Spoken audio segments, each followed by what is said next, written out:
For today's video mga mare is magbabakasyon kami kasamang mga pinsan ng aking boyfriend na Indiano at saka yung mga pamangkin niya at mga asawa ng mga pinsan niya sa Mumbai guys. Ang Mumbai at saka Gujarat is 6 hours ang biyahe sa train. Siyempre merong mga stop pero konti lang, mga 5 station lang yon. At saka guys, papakita ko sa inyo ang train dito sa India. Hindi yan yung sasakyan namin guys ha. Okay, yung isang train. Yung loob ng train dito guys is parang din siyang airplane. Merong lagayan ng luggage at saka yung upuan is parang airplane din guys. Ganon. Meron ding mga lamisa at saka alam niyo ba guys, ito yung sasakyan namin na train, okay guys? Then, ang train dito guys is, alam mo yung parang sa bus lang din. Yung alam mo yung may nagtitinda, hindi ka magugutom ng 6 hours, okay? Kasi merong nagtitinda guys ng itlog, mani, kumbaga sa atin ganun. Pero wala, syempre, wala namang itlog, mani. Ang tinda nila dito is syempre mga pagkain ng mga Indiano, ganun. Ito na nga guys, yung alam ko yung station na to is Surat. At saka, syempre, maraming sasakay.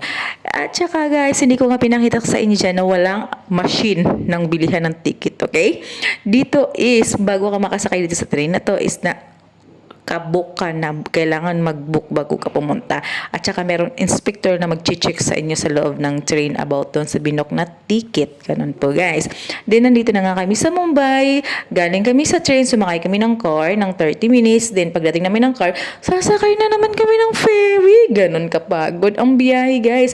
Ito pala yung sikat na pasyalan dito sa Mumbai guys.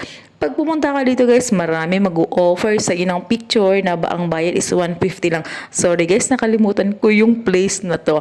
Then nga, sasakay na nga kami ng ferry at saka bibiyahin nga ng 40 minutes guys. Ayaw ko talaga sumakay ng ferry guys kasi nasusuka-suka talaga ako dyan guys. Promise, pati yung partner ko mahina din pala sa umaalog-alog yung ganon. Mahina din siya sa ferry.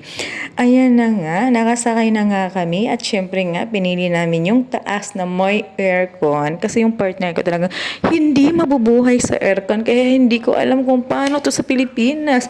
Wala kaming aircon. Kaya sabi niya magpapakabit daw siya ng aircon. Oh my God. Ayan na nga, then palis na ang ferry at ito nga yung view sa likod ng pasyalan. Nakalimutan ko talaga. Gusto kong itanong sa partner ko kasi busy naman yung partner ko sa work. Kaya diretso na lang tayo pag voice over guys. At dito na nga kami sa bungad ng ferry na pupunta namin na resort. Pagdating ng ferry guys, sasakay ka na naman natin sa sakyan ng Moelan. 20 minutes na biyahe, ganyan kapagod guys. Nagsimula kami ng 5 a.m. Dumating kami ng 3 p.m. guys. At saka, hindi na nga ako gaano nag-video kasi mahirap mag-video sa sobrang tirik ng araw. Ayan na nga guys, nakarating na nga kami sa resort at ipapakita ko. Itutour ko kayo sa resort guys. Ang ganda. Sobrang ganda guys. Ito na nga. Open the door baby.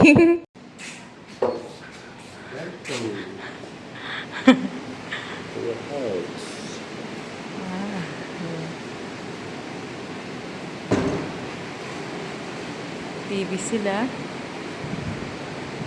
Yan. Tapos, ito yung dining table nila. Dining table. Then, dito yung kitchen. Dito yung kitchen.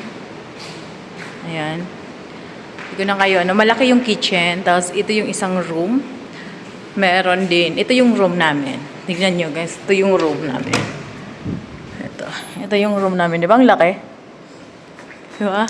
Oh, di ba ang laki ko? Ito yung room namin. Di ba?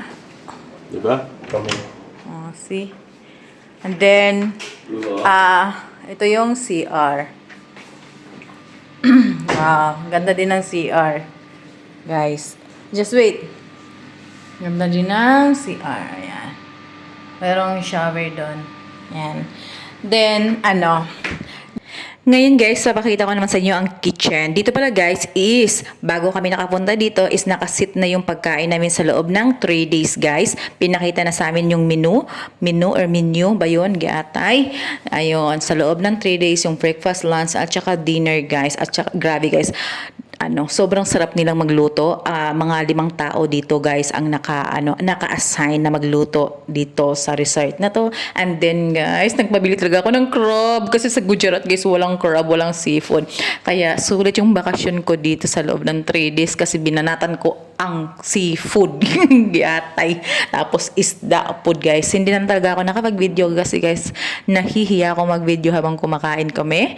Kasi nga 'di ba, hindi naman kasi sila mahilig sa camera talaga guys. Kaya medyo nahiya talaga ako. Pero pag pamilya ko yan, nako, kahit araw-araw naka-video. Pero siyempre, kailangan nating, 'di ba, kung okay lang naman sa kanila. Pero siyempre, 'di ba, ako na lang yung kasi mahirap na, 'di ba? Kasi hindi sila mahilig talaga sa video. And yun nga, ito yung pinakita kong isang room sa mga bata, sa pamangkin niya.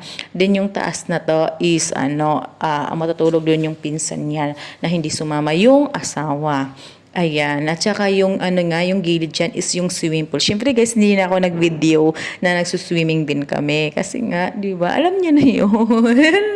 O tayo para hindi tayo mapagalitan o mapagsabihan. At saka guys, sasabihin ko na rin sa inyo, siyempre sa loob ng 3 days talagang nag-enjoy kami, nagkantahan, nagsayawan.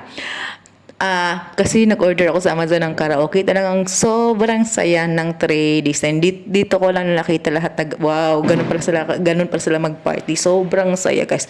So, nag-video ako pero hindi ko na isasali. Siyempre, di ba? Kasi nahihiya talaga ako guys. Pero sabi naman ng partner ko is okay lang. Pero ako na lang yung iiwas baka sabihin, di ba? Ayokong maano sila sa akin. Ganon, di ba? Kailangan natin makisama. At saka guys, ipapakita ko pala sa inyo ang loob ng train. Ito pala yung loob ng train, di ba? May mga luggage. Ayan, ganyan ang itsura guys. Thank you for watching guys. Follow for more.